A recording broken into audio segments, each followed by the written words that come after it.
11 থেকে 18 পর্যন্ত বানান করে লেখার সময় আপনি কি ওকার ছাড়া লিখবেন নাকি ওকার দিয়ে লিখবেন? 11 বানানটি দুভাবে দেখা যায়, এ গয়াকার র, আবার এ গয়াকার রয় ওকার। 12 বানানও দুভাবে দেখা যায়, বয়াকার র দিয়েও লেখা হয়, বয়াকার রয় ওকার দিয়েও লেখা হয়। একইভাবে 13, 14, 15, 16, 17, 18 বানানগুলিকেও দুভাবে লেখা হয়। এবং আমাদের চারিপাশে যে সমস্ত বইপত্র রয়েছে সেখানে কিন্তু কোনো বইতে আপনি ওকার দিয়ে লেখা পাবেন, কোনো বইতে ওকার ছাড়া লেখা পাবেন। তো এখন কথা হচ্ছে আপনি কোনটা লিখবেন এবং কেন লিখবেন, কোনটা লেখা ঠিক সেটি নিয়ে আজ আলোচনা করব। প্রয়োজন হলে আলোচনাটি শুনতে পারেন। শুনুন, এই যে 11, 12 এই বা দিকে যে শব্দগুলো লিখেছি, এই 17, 18 যেখানে ওকার নেই, এগুলি কিন্তু আমরা ছোটবেলায় পড়েছি। সুতরাং এই নব্যরূপের সঙ্গে আমাদের মতো প্রবীণ যারা, তারা পরিচিত নন। এখন এই নবীনেরা যে শুধু ওকার দিয়েই পড়ছে তা বলবো না, কারণ যে সমস্ত নতুন বই চারিপাশে রয়েছে সেখানে কোথাও কোথাও দেখবেন ওকার দেওয়া নেই। তাহলে কথা হচ্ছে আমরা কোনটা লিখব? এর সমাধান একটি, যে পশ্চিমবঙ্গ বাংলা আকাদেমি কি বলছে, ঢাকা বাংলা একাডেমি কি বলছে।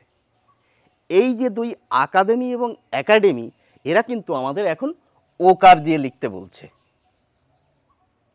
সুতরাং আমরা লেখার সময় এখন আর এ গয়াকার র লিখব না, এ গয়াকার রয় ওকার লিখব, বয়াকার র লিখব না, বয় আকার রয় ওকার লিখব।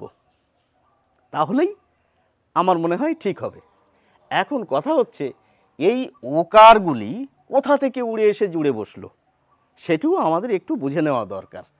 এবং সেটা বুঝতে গেলে আমাদের যে কোনো একটি শব্দকে বর্ণ বিশ্লেষণ করে দেখতে হবে। আমি এর ভিতর সবার থেকে সহজ শব্দ হচ্ছে 12। আমি এই 12 শব্দটা নিলাম।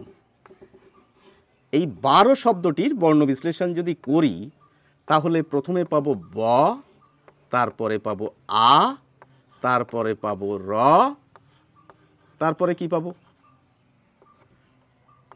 কি পাবো, দেখুন এখানে রয়ের সঙ্গে কিন্তু হসন্ত নেই এবং রয়ের সঙ্গে কোনো কার চিহ্নও নেই। সুতরাং আমরা এখানে একটি অ দেব।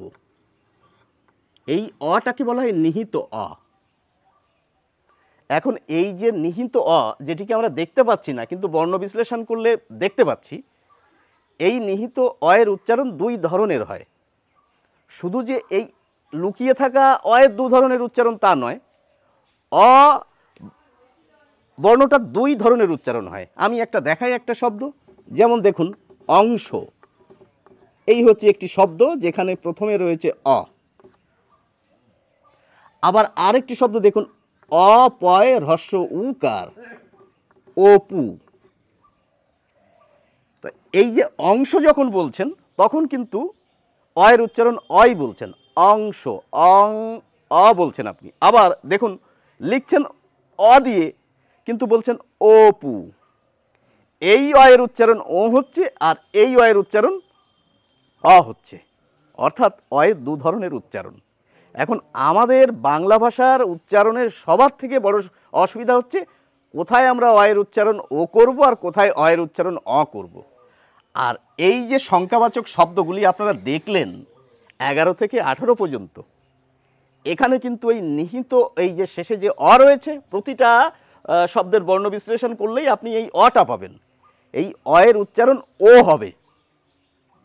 এই প্রসঙ্গে আরেকটি মজার জিনিস জানিয়ে রাখি, বাংলা শব্দে যদি কখনো শেষে অ উচ্চারণের প্রয়োজন হয়, সেই অয়ের উচ্চারণ কিন্তু ওই হবে।